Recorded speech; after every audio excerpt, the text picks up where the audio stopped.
don't seem to understand. A shame you seemed an honest man. Idiot streamers who ruin their life for views. Video by Moon.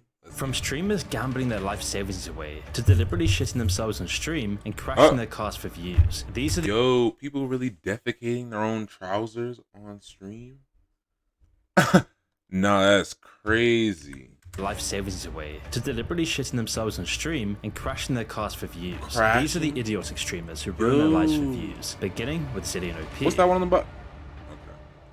Zillian OP was one of the fastest growing Twitch streamers back in 2012, streaming games every day. He gained popularity by portraying himself as a disabled individual. His streams tugged at his viewers' heartstrings, garnering support for a supposed condition. My whole stream knew that I was going through physical therapy. No one knew the extent of my recovery. I was in a wheelchair for 2 years. I was in a car accident. Okay. Which put me in a wheelchair. Viewers rallied, even contributing funds for a new wheelchair and a heartwarming display of love for the guy. However, the narrative took an unexpected turn when during a live stream, Zillian OP shockingly stood up and walked off screen, shattering the illusion. The revelation left his audience in disbelief, realizing that Imagine, you're like, just watching my friendly neighborhood, daggone disabled streamer, and then he just gets up and walks out of frame. Shattering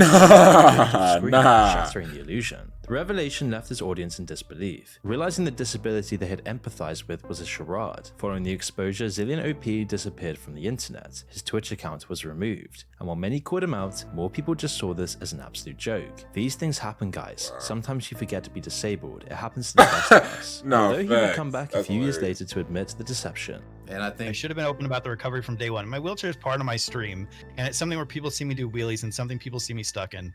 I should 100% have been like, hey guys, today at physical therapy, I walked 2 steps. The damage was irreversible. The streamer's attempt to explain himself fell on deaf ears. The reality is that Zillian OP's saga serves as a glaring example of the intense pressures and incentives that out of context, him just getting up and walking out of frame is crazy. It's like, whoa, yeah, nah, gang. You took 2 steps in physical therapy, all of a sudden you're confident enough to on stream in front of a bunch of people, get up and walk out the room. I don't know about that one, Chief. I don't know about that one.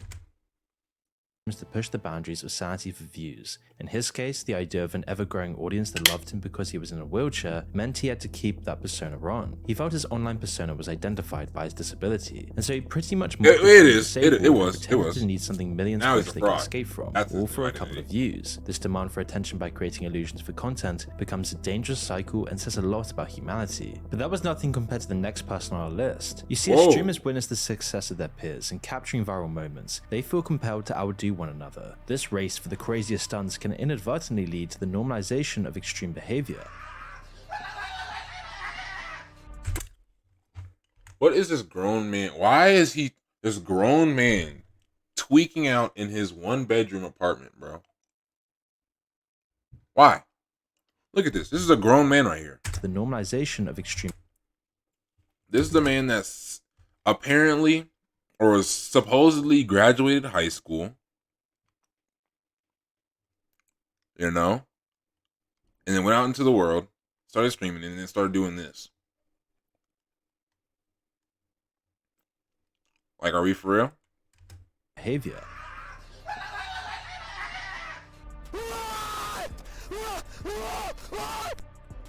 For instance, he just break his own. Yo, did he just break his own neck? He got a long head too. What is he even playing? Is that RuneScape? For instance, popular streamers like Fousey Drake the rapper have gone live on Twitch as they gamble millions of dollars. Good fucking win. Are they dreaming? Or not dreaming, Retrig one more time. Gambling stuff. Oh my. Oh, wow. Sir, look at that screen. Jesus Christ. I'm not gonna click it, man. Okay. Okay. Oh, wow. Oh, shit. Often tipping viewers in the chat along the way, with some streamers going so extreme that they lose millions online for their audience. Like Trainwreck. No way, Asmongold did too. Going so extreme that they lose millions. No. online for their audience, like Trainwrecks TV, who lost over $10 million in one stream. But one gambling streamer that stands above them all is Austin07, otherwise known as Bossman Jack. He started streaming back in 2009. This guy looks like he lives in a normal house. A normal, respectable, suburban household. What is he doing? Them all is Austin07, otherwise known as Bossman Jack. Look at that. Look at that. Come on now. Come on now. He started streaming back in 2019 and his channel gained popularity with the boost of the streaming server's Kick. Unfortunately, Austin is a chronic gambling addict who has slowly gambled his life away in front of his viewers. Even worse is that quite often he'd do it with other people's money. Dude, somebody please help me, bro. Dude, somebody please can help me, bro. I know one of y'all can help me, bro. If we go back to 2014, Austin found himself entangled in a criminal case that almost resulted in a felony. According to the arrest report, on August 30th, 2014, 3 arrested in connection to vehicle break-ins in Brickshire. We've got 3 wide array of very different individuals here. This looks like a young gay college student here. He just looks frightened that this picture is being taken. Here we've got Rastaman, you know what I'm saying, 420 over here. He just looks disgusted that he even got caught, to be honest. And then, you know, Mark from the suburbs, who just looks so sad, so depressed, so sad. Suspects left and right, so the black ones, Aaron Lee and Austin Peterson. His name is Austin Peterson. And then Terrence White were arrested for allegedly breaking into vehicles last August in Brickshire. Where is that? Brickshire? Austin, along with 2 accomplices, broke into cars in the Berkshire area of New Kent, Virginia. The trio made off with coins, credit cards, and various items. The charges include grand larceny, credit card theft, tampering with a vehicle, and petty larceny. In 2015, Austin pleaded guilty to the lesser charges and agreed to pay restitution, leading to the dropping of the felony grand larceny charge. This was prior to his gambling addiction, but it showed a bit of who he would become. By 2020, Austin was known as a debt streamer, borrowing gold from his audience and losing it in gambling duels. Oh my fucking god, dude! What the Why does he have a fuck is giant this? hole in his... It's like I got a hole in his freaking door. That's... Bro. This risky behavior, a form of light gambling, became a staple of his streams, but things would take a much darker turn in 2022. During the Twitch gambling boom, Austin07 transitioned to real-life money gambling. Clips surfaced of him winning big, but the streak was short-lived. In true gambling fashion, he found himself losing significant amounts, leading to meltdowns that showcased his intense frustration and self-loathing. What? I just is- lost what are you everything. Have a good day, everybody. Did he knock the whole door off the... Yo. Chill. That's crazy. Wow. I cannot fucking believe that. Wow. Whoa. Oh my. This guy has an issue. So he had a hole in his door before. Now he doesn't have a door at all. And there's a new hole in the wall. This guy. We need to get him some help. At the same time, he was also known for being a coke addict and using other drugs. And as the drugs made his behavior more unpredictable, the same couldn't be said for his streams. He tried to put a U-Haul. Hold on. He tried to put a U-Haul sticker or U-Haul And as the drugs cardboard made his behavior more unpredictable, over the same like the couldn't hole. That's not it, bro. Go ahead, hop off the computer. Give up the drugs, throw them in the trash. We need to start again. We need a little palate cleanse, you know what I'm saying? We need to get off this. This ain't healthy. This is not it. be said for his streams. Every time it was the same thing. Short-lived sessions, losing everything, emotional breakdowns, and the cycle repeating. His desperate pleas for financial help from Oh my god. And there's a hole down there too. Look. Hole down there. Oh man. And there's a hole right there. Dude, this guy is deranged. Does this look like a mentally sane man to you? No. His audience became a recurring theme. Oh Somebody help man. me, man. Please, please, guys. Somebody please help me, dude. I know there's one person out of 93 viewers that can help me, man. Please. Please, dude. Please, guys. Please, please, please, please, please, man. Please. Highlighting the destructive nature of his gambling addiction. He Who was was that? putting himself into heavy debt and letting his viewers watch him do it. While you may say it was gambling that was his issue, Austin clearly loved getting the attention along with his downfall. Oh. Something was clear though, and that's that his Barefoot, viewers though? were only enticed and more excited for his freakout moments as he lost everything, which once again Like I don't want to say it, but like barefoot or barehanded, like just destroying your house, like that is some very Caucasian activity. I'm not gonna lie, that's nothing no other race would do. I just never seen it. You know, we just express our anger in different ways.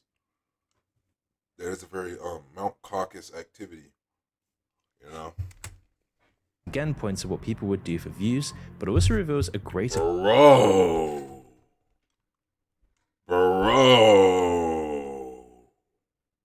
The door's gone.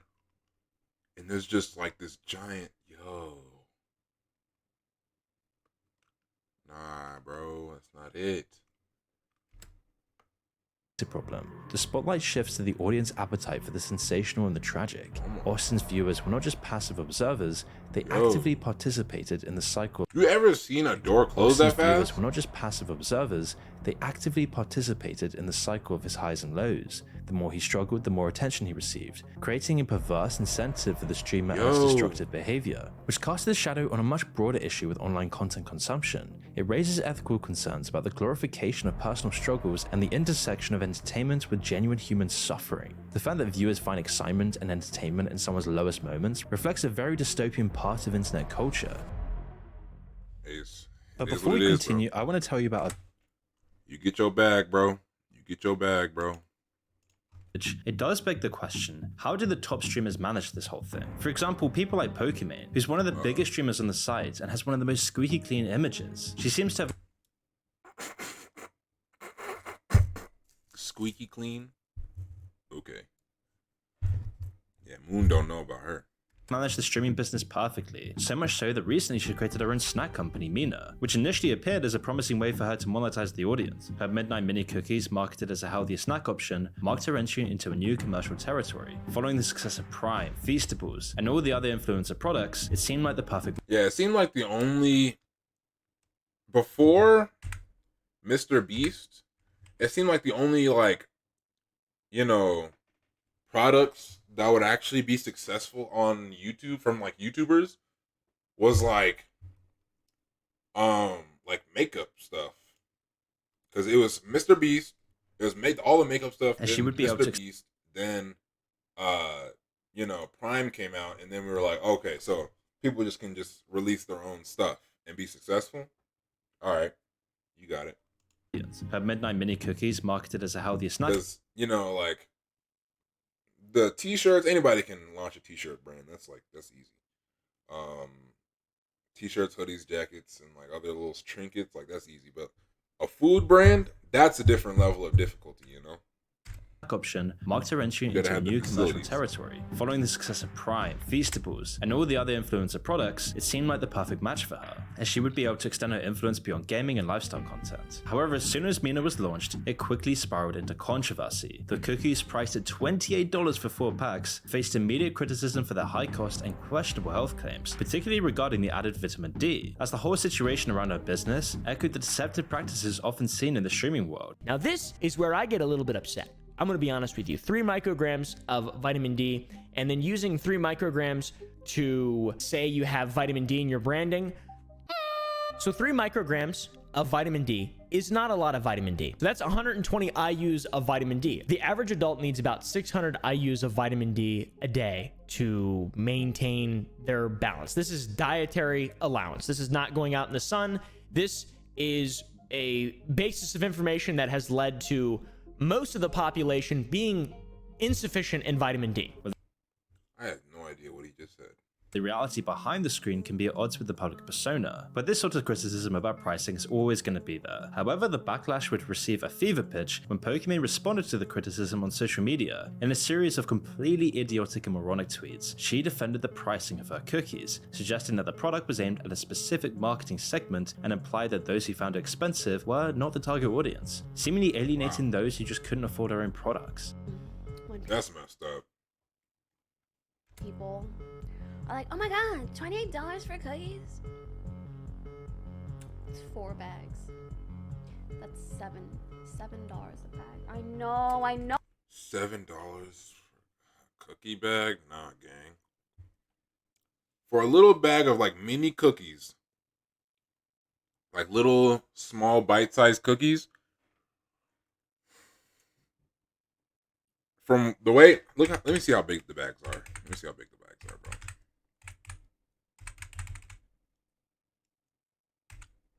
Does she hold them? And questionable health claims, particularly regarding the added vitamin D, as the whole situation around her business echoed the deceptive practices of the Okay.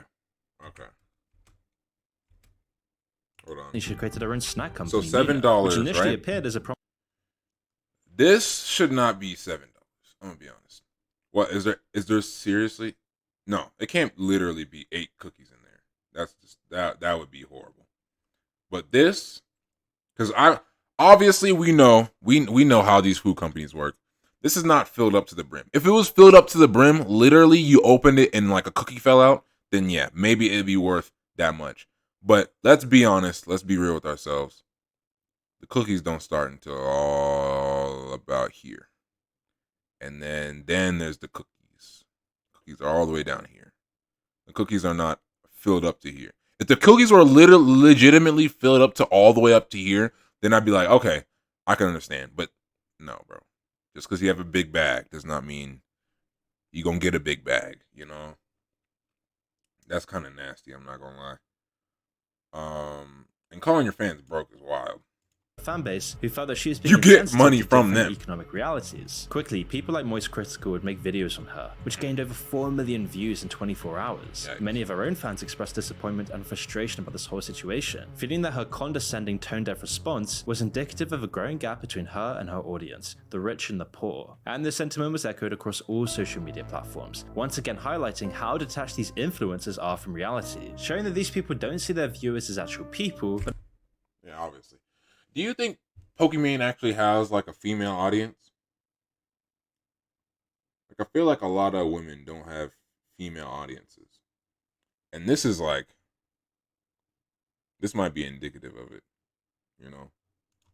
as a commodity to distribute and cut up for a profit. Just a little number on his screen. We can see this common attitude with the top influencers, people like Charlie D'Amelio, who fake to be real people in supermarkets to make their audience think that they're relatable somehow, whilst in reality, just showing how deluded these people truly are. But aside from streamers ruining their image but behind a series of condescending tweets, streamers have also pushed their limits and done their best to blur the lines of what is okay and not okay to do on those streams. But aside from a person ruining their life behind a camera, streamers have also pushed their limits and done their best to blur the lines on what's okay and what's not okay to do on these streams. One particular issue that's popped up over the years on Twitch specifically is the idea of Twitch thoughts. The Urban Dictionary defines Twitch thought as a girl that is using Twitch TV as a nearby adult entertainment website to get donations from young boys. The girl is fully aware of what she's doing, but if someone calls her out, she's always going to defend herself by saying that someone is sexist. Now, there's a major debate surrounding Twitch thoughts and whether the gaming community is being sexist or if certain female streamers are indeed pushing the boundaries with their content. Some argue that a growing market on Twitch involves female streamers not primarily focused on gaming, but on luring in viewers with overly sexual behavior, relying on donations and subscriptions with minimal gaming related content. While wearing very revealing clothing, they do certain things to entice the audience even more, like stretching, bending over to adjust the webcam, twerking, and engaging in various poses with a focus on cleavage and buttocks. But part of the issue is that Twitch seems to have a double standard. Male streamers who sarcastically reenact similar poses often face some hefty consequences. With a major uproar from the Twitch community, they have changed some guidelines on what is allowed. One streamer who consistently takes this to the next level is Alanizzi, who has done multiple questionable things for the views and donations over the years. Alanizzi is a prominent Canadian Twitch streamer known for her content primarily centered around gaming and lifestyle. She has over 4 million followers on Twitch, and for most of her streams, she'll be playing some popular game. However, her time as a streamer has been littered with controversies, from copy striking PewDiePie's YouTube channel to being toxic towards her fanbase and those who don't like her. Yet some things she's done on stream have been far more extreme than others. Going back to 2020, in the middle of one of her streams, Alanizzi had a wardrobe malfunction. She was placing a pillow under her shirt and revealed her entire left boob, something that has caused permabans before, and yet Twitch initially ignored the situation, and only after many asked for her to be banned, she would only receive a 1-day ban. This moment only gave Alanizzi more attention, and her sub count went up once she started streaming again. The audience wanted more. Controversial actions often attracted attention, as people are more likely to share and discuss content that elicits strong.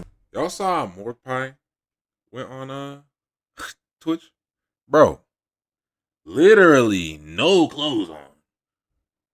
Somehow, I think she got banned though. I think she got banned.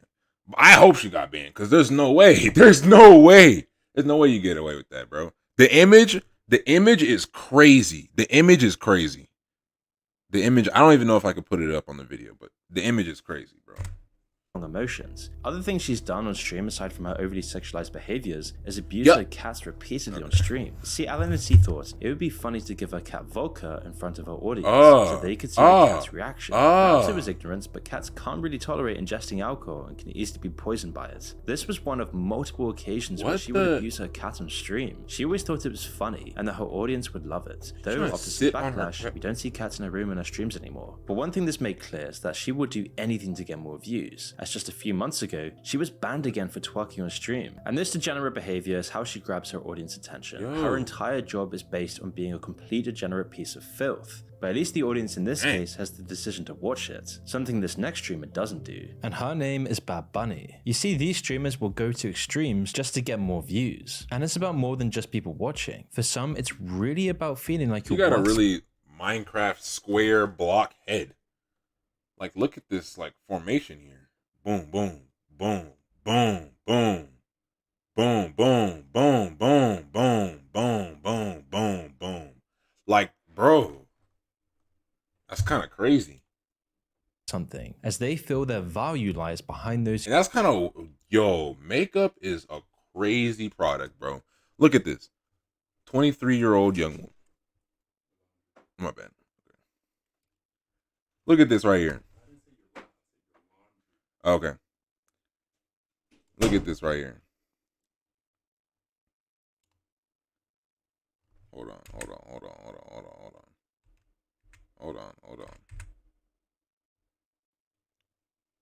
43-year-old woman.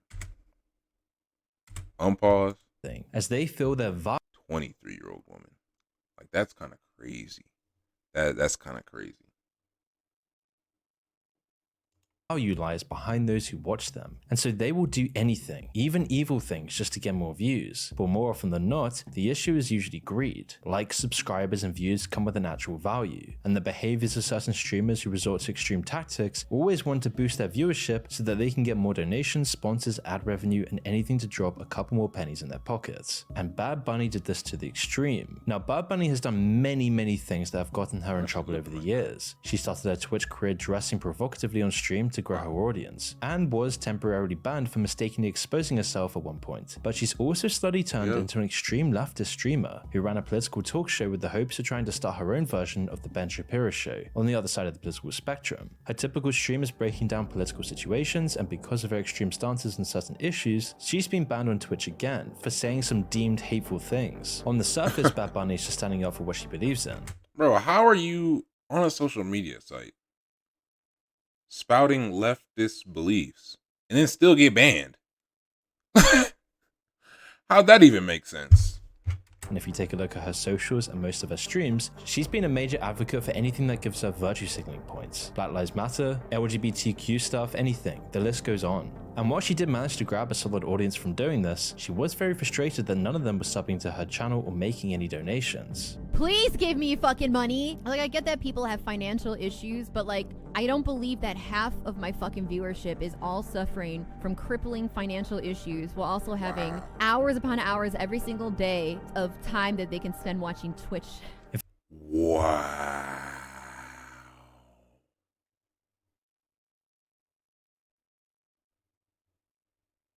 Wow.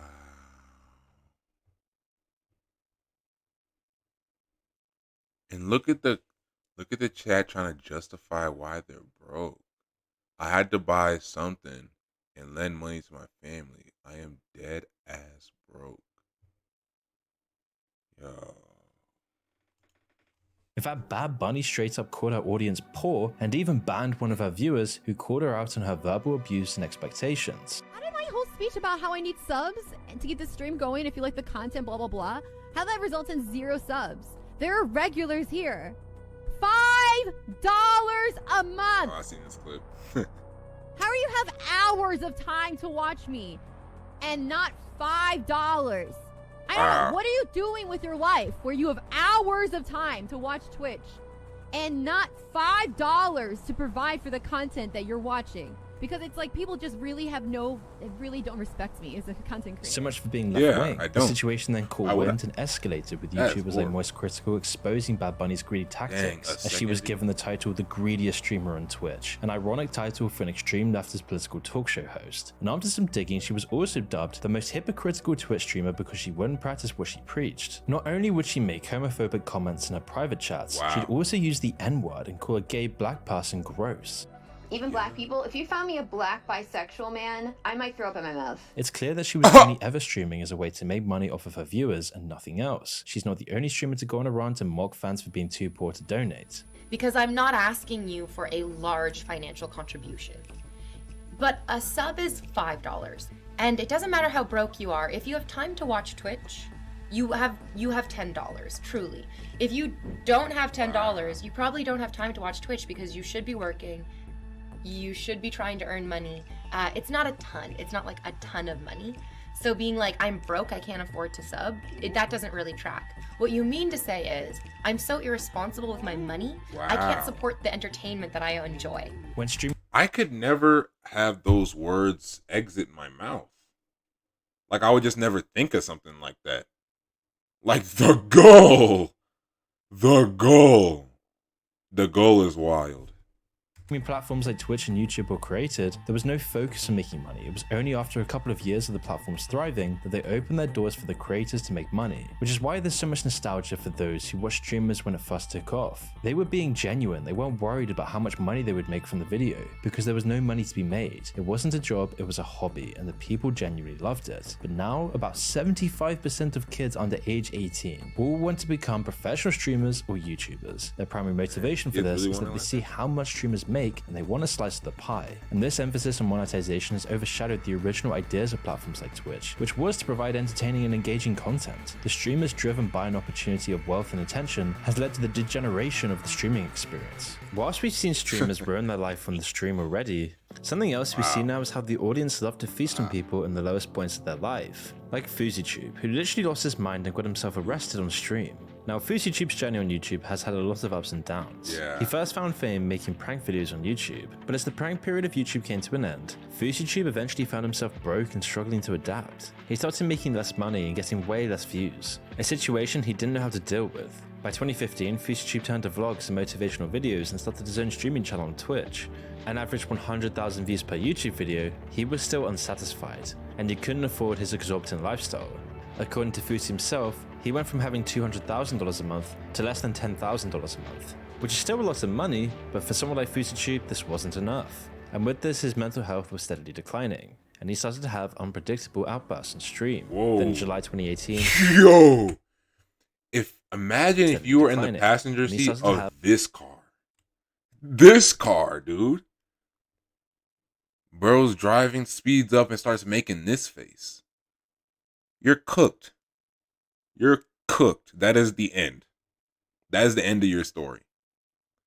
That's so sad. have unpredictable outbursts on stream. Then in July 2018, in an attempt to save his career, FouseyTube wanted to create a major creator event, which ultimately led to a dramatic failure, as FouseyTube promised his viewers and anybody who came to the event that they'd be met with big names like Drake and Snoop Dogg. The event was going to be called Hate Dies, Love Arrives, and was actually promoted by Logan Paul, Roman Atwood and Keemstar, but ultimately the event was a disaster, and FouseyTube's promises and hype were never met. It took an even deeper dive from the original plan, when FouseyTube got somebody to call in a bomb threat, shutting the entire thing down. Fousey did this so that he could move the event to the parking lot, where he could give a batshit insane speech, talking about how he wanted to unalive himself. I have bipolar and depression.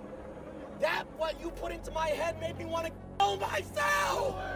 Thankfully, this led to FouseyTube taking a break from the internet to work on himself, and it seemed to help. He disappeared for a solid year, and he seemed a lot more happy on his return. He wasn't uploading as many videos and popped up in a few interviews, but his presence died down for the most part. But this would all change in 2021. While he continued to make YouTube videos, he started streaming on Twitch a whole lot more. Whether he was sleeping, driving, or eating, it was all on camera. He claimed that he was in a better place mentally now, and that his audience no longer had to worry about him. But as soon as the views started coming in again, viewers would start to notice old manic state habits. There was a bit of a question of whether he was doing this for the camera or because he was slowly losing himself. Either way it worked, as by 2023, he had over 29,000 Twitch viewers and 300,000 followers. He would then hit a real high as he was approached by Kick and signed a $15 million streamer deal. This was life-changing. It meant that Fousey had the freedom he'd been pushing for. So he started running a 24/7 stream of his life to make the most of his virality. He would head off camera while going to the toilet or showering, but pretty much viewers could watch every moment of Fousey's life. As his viewers only increased, it motivated FouseyTube to do even crazier things. His mental health was getting worse and worse, but it was all worth it for the stream and the money, according to Fousey. While driving, he'd close his eyes and let go of the wheel for several seconds, doing anything he could to engage his audience. What? Then he would do the despicable, when he met a drunk woman at an airport back in August 2023. Streaming his conversation with the woman, Fousey would learn she was a victim of human trafficking. And so more and more viewers would tune in to hear her life story as she broke down and cried. She was also clearly drunk at this point, and everyone watching felt heartbreak for her. It was an emotionally gripping story of someone who survived human trafficking and was able to tell the tale. But then, all of a sudden, Fousey went off camera for about 10 minutes, and he would return, leaving the woman behind, and start bragging about how he had just banged the woman in the bathroom. I just joined the Mile High Club. And I know it doesn't count as the Mile High Club because I was in the airport, but I still joined it. I swear to God. I swear on everything I love. I swear on everything I love. I just joined the Mile High Club in the airport, in the men's bathroom. When the community was outraged of Fousey taking advantage of her, Fousey then jumped back to his claims, denying it ever happened. But it does make you ask, why would he make the claim in the first place? Well, the answer to that is that Fousey knows his community. He knows they want him to do some of the most disturbing things on stream. He understands that his horrifying actions are way more entertaining than when he does something good on stream. It's a parasitic relationship where the audience feeds off the struggles of the creator, and it becomes a cycle. As the more extreme situations Fousey puts himself in, the more views come in, and thus the more money and clout. And so he feels he always needs to have these moments in hopes that the viewers keep watching him. And this momentum would keep building and building up until August 23rd, as Fousey reached his breaking point. Over the day, he physically assaulted 2 people and entered a manic state. You can see him unable to handle the situation mentally, and he becomes dangerous to those around him. All the while, this was the big spectacle. His live viewers skyrocketed. He'd gained all the views he'd ever wanted, but now his brain was so muddled, he couldn't appreciate it. As over the day, a troll would keep calling and harassing Fousey, making him believe that his family was in danger and that Fousey himself was in danger. And by the end of the day, Fousey called the cops. There's a gun to my head right now. There's a gun to my head. Oh, ma'am, he left. Ma'am, he left. There's a gun to my head. Help, What? get them. Help, bye. Ma'am, Intercontinental, what's my room number? Help, tell me. 2027. The police eventually came and arrested Fousey, who was clearly in an uncontrollable state after being detained by police and what's sent to wrong a with mental this health guy? facility. And we can only hope that he's taken that moment seriously and plans to step back down from stardom. But it's even harder to do now when his $15 million kick deal is on. But the real question is, why do people keep on watching this? And how many other Fouseys are there going to be in the coming years? It's our innate need for parasocial relationships and dopamine at all costs that's driving this mental illness factory that we call streaming. And we could see this so clearly with a World of Warcraft streamer called Plump Rump Stum, an overtly obese streamer who sits on stream for hours at a time, taking edibles, getting high, and gaming. It seems like the streamer just based his entire personality on the World of Warcraft streamer from South Park, even wearing exactly the same shirt in all of his streams. And whilst he did manage to pull in a couple It's hundred. because he can't take the shirt off, gang. He just can't take the shirt off. That's why. Look at him. Look at his face. He knows the same shirt he's been wearing for the last, you know? 100 consistent viewers, he'd reach his peak viewership after taking a lesson from Eric Cartman, when he defecated on screen right after a hardcore classic death. He didn't even end the stream and just carried on as if he didn't have a pile of shit in his pants. It wasn't a mistake moment that he couldn't handle, and he would even post the video separately on Twitch with the title "Streamer Shits Himself," seemingly doing this deliberately just to gather enough attention to fuel his ego, and the video quickly garnered attention with over 70,000 views. But is publicly shitting yourself really worth 70,000 views? Well, to him, it definitely was, as a couple months later, he did it all over again. And believe it or not, he isn't the only Twitch creator to do such a thing on stream. And now today, because of this, his channel is more popular than ever. And if anything, this just shows how toxic these Twitch viewers really are. While Twitch has been a space really for trying to diverse watch content and people personalities, defecate instances like themselves. these raise concerns about the direction of online communities and the potential toxicity within the audience. People just want to feel some sort of emotion these days, no matter how degenerate the content they're watching is. That's why if you open Twitch today, you'll probably find some half-naked girls in hot tubs on the front page. More and more streaming platforms like Twitch foster a toxic culture that rewards degenerate behavior over actual entertainment, which only incentivizes more and more streamers to push the boundaries to maintain viewership. And this is why we now have people streaming themselves doing illegal things at a regular basis, like this streamer named Olio Rojas, who captured the public's attention through a reckless and dangerous act as he sped through traffic at an alarming speed, reaching 116 miles per hour, with the live video abruptly ending when Olio Rojas crashed into a garbage truck after he lost control on his Honda. The impact caused his vehicle to spin into concrete, and the streamer injured himself very badly, as he would be hospitalized for a very long time. And it makes you wonder, how far is this cycle gonna go? How far are people gonna go for views in the future? Only time will tell. Yo. Bro. What is it? That's your lesson, gang. That's your lesson, bro. Don't go off the deep end, dude. Do not go off the deep end. Cause ain't nothing for you over there, bruh. Ain't nothing